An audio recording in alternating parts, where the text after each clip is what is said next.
Métodos gráficos para lentes. Un rayo paralelo al eje emerge de la lente en una dirección que pasa por el segundo punto focal F2 de una lente convergente, o parece provenir del segundo punto focal de una lente divergente. Un rayo que pasa por el centro de la lente no se desvía en grado apreciable. En el centro de la lente las dos superficies son paralelas, por lo tanto este rayo emerge prácticamente con el mismo ángulo que tenía al entrar y a lo largo de la misma recta. Y el último, un rayo que pasa por el primer punto focal F1 o avanza hacia este, emerge paralelo al eje. Aquí están los rayos.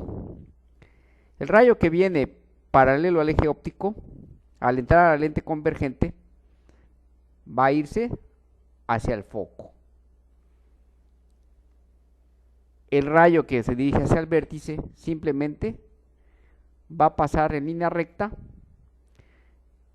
y va a cortar al rayo 1 en este punto. Y por último, el rayo que se dirige hacia el foco va a salir paralelo al eje óptico y va a cortar a los rayos en este punto. Así se forma gráficamente la imagen de este objeto extenso en una lente convergente. Aplicando esto mismo a una lente divergente, viene el rayo paralelo al eje óptico. Al pasar por el lente divergente, el rayo va a diverger y va a parecer venir del foco F2. El rayo que se dirige hacia el foco F1 va a parecer que proviene de este punto, es decir, viene el rayo, sale paralelo al eje óptico y parece provenir de este punto. Se corta con el anterior rayo. Ahora, este rayo que va en la dirección del vértice simplemente no va a sufrir desviación y el rayo parece provenir de este punto. Entonces la imagen se forma en esta posición, es una imagen derecha y es una imagen virtual. Su distancia S es negativa. En este caso el foco F es negativo. Ahora, vamos a poner en una lente convergente un objeto a una distancia apreciable del foco F1. Mandamos el rayo paralelo, pasa por el foco F2, mandamos el rayo que pase por el vértice y se corta en este punto. El rayo que pase por el foco va a salir paralelo y se va a cortar en este punto. Ya se formó la imagen. Otro ejemplo. Acercamos más el objeto. Trabajamos el primer rayo paralelo, va a pasar por el foco. El rayo que pasa por el vértice corta al primer rayo en este punto. Y el rayo que pasa por el foco F1 sale, como en la anterior figura, paralelo al eje óptico. La imagen sufrió un cambio. La imagen aumentó de tamaño. Siguiente ejemplo. Acercamos aún más el objeto. Tomamos uno de los rayos, pasa por el foco, el rayo que viene por el vértice corta en este punto al primer rayo y aquí se va a formar la imagen. ¿Qué ha sucedido?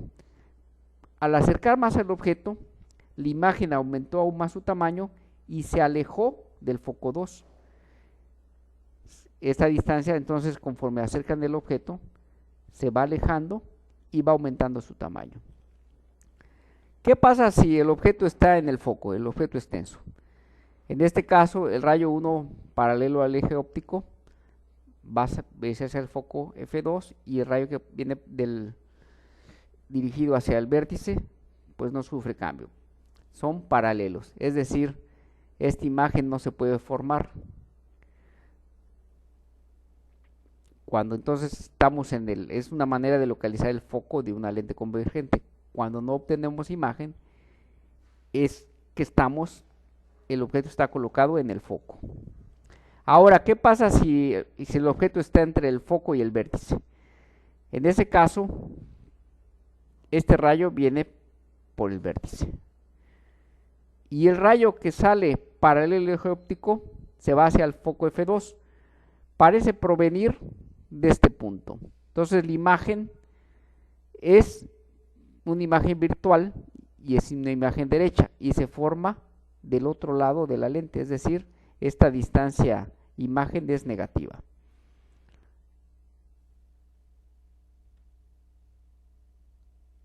Otro caso.